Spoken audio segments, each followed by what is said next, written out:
Welcome to channel AMEC, your insight to the Australian visa system.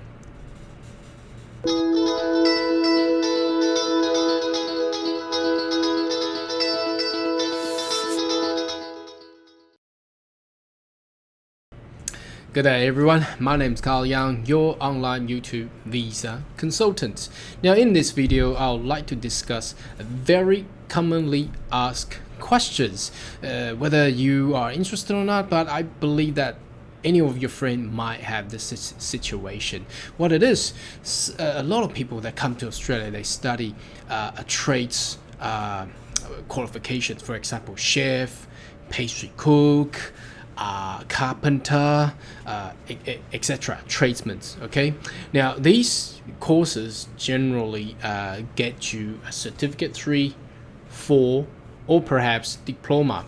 Now the only issue is not with the actual qualification. The only issue is that once you complete and graduated from this kind of courses, you can only apply for a 485 visas under the graduate temporary work stream. Now it's great that you get a graduate temporary work visa, but the problem is that with that visa it only allows you for a further 18 months of stay. Now the problem is that with the new and current policy for skill migrations, that it requires you to have a skill assessment first, and then it also requires you to have a work experiences. Now, within the 18 months, it's almost commonly about 80% of people cannot have enough time. So today, this video, I would like to discuss how this will happen and how this had happened and how can we resolve with a solution on this application here. Okay, now, talking about the history, the graduate temporary work stream was invented long time ago to actually encourage a lot of international students. Once they graduated, they can continue to stay and work, perhaps and migrate in Australia. Now back then, when they invented this visa, the general skill migration scheme was predominantly utilizing for skill assessment purpose, and once they got a skill assessment and they get certain level of English, perhaps like English IELTS 7 level, they'll be able to gain 189 or 190 visa straight away.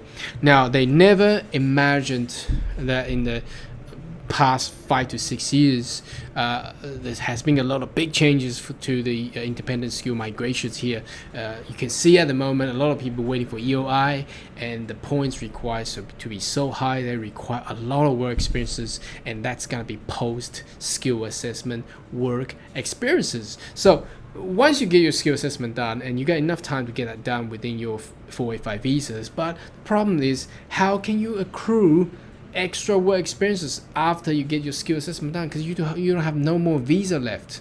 And that's the problem. They over the past 2 years, I haven't seen immigration looking into this problem, and they had done any changes.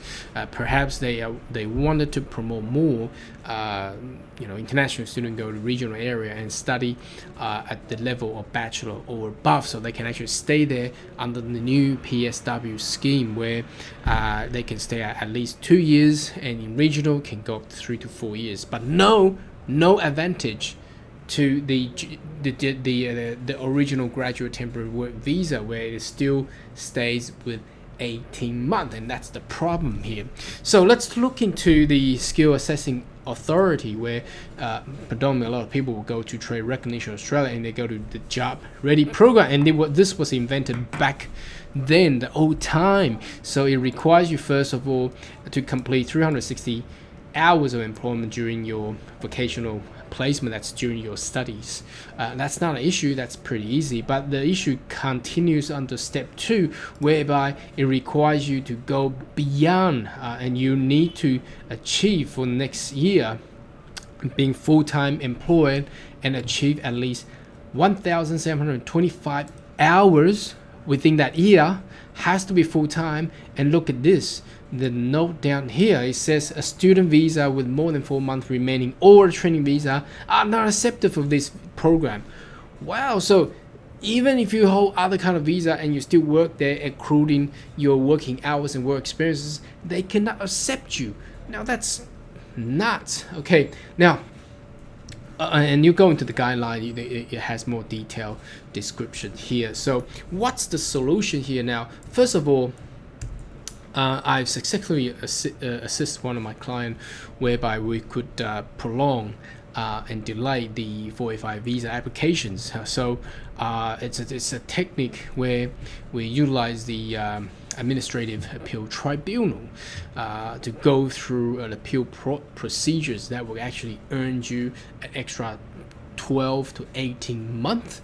During that time, can continue to work full time, and you can actually accrue that working hours with that. And once you get to the end of the AAT appeal process, you actually get reverted back to immigration to get your actual 485 visa. That's the 18 months. So altogether, you possibly get about 2.5 to 3 years. That's how you can work around that.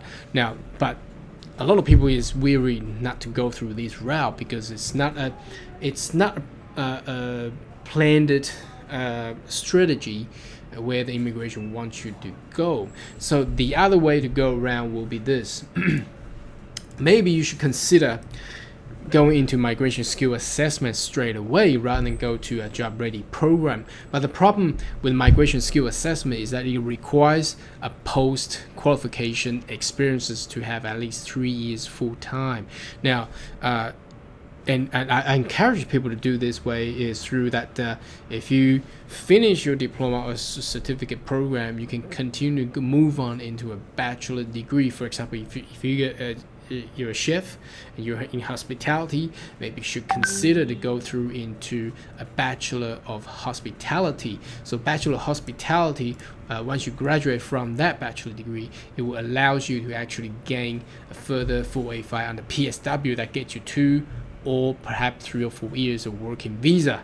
So then you'll be able to accrue more than 3 years. So during the study, although you're doing part-time, but then the 2 years of part-time or 3 years of part-time can actually accrue towards it's counting by hours, so that you can utilize this way. And once you get that migration skill assessment done, you'll be able to go through the traditional 189 or 190, so you get that opportunity there. So that's one way to go. And obviously there's a guideline here with the migration assessment MSA, and if we scroll down to, let me see what page is this, you can actually find this in the on the website on Trade Recognition Australia. So this is page 11, where you said it says that if you have an Australian qualification, and you will still need 3 years of full-time equivalent part-time employment undertake qualification issues. So again, this is another way to go rather than going through a job ready program, because a lot of people, if they jump into job ready program and you are stuck.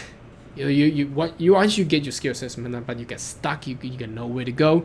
And if you choose to renew another student visa, the problem is at the end of that student visa, you don't have another graduate temporary visa to actually extend it again. So that creates another problem. So that's the solution to that as well. Now the other way is that during your accrual of experiences, you may choose to lodge a TSS visa, whereby once you graduate, whatever the visa that you hold, as long as your qualification is completed in Australia, you're not required to go through skill assessment. So you can see down here with this column here, I have a positive skill assessment, you can be exempt. So under that link here, once I have clicked that, it actually spells out right underneath down here. You can see here, let me read it out. It says a person who has applied for 482 TSS visa is exempt applicant for occupation mentioned in column 1 with the both apply. So a person holds a relevant qualification nominated occupation to which the application relates to commensurate with the qualification specified in the occupation in ANSCO, and the qualification was result of successful completion of the course of study or training in Australia. So that basically meant that as long as your qualification was completed in Australia, you are exempt from skill assessment. However, as I said, you are required, if you want to go through TSS visa, you are required to have post qualification work experiences of at least 2 years okay, full-time 2 years. Then once you get a sponsor, you can go through that way with the TSS visa, and then once you get that, another 3 years of working, you'll be able to transfer yourself into a permanent residency. Okay, so that's for our video today. Should you have any other question or comment, more than welcome to discuss right below on the comment section. Okay, and finally, I would like to invite you to consider subscribe to my channel. So once we have more insights and visas, any news about that, I'll be the first one be updating all that in my channel. And I see you in the next video. Goodbye.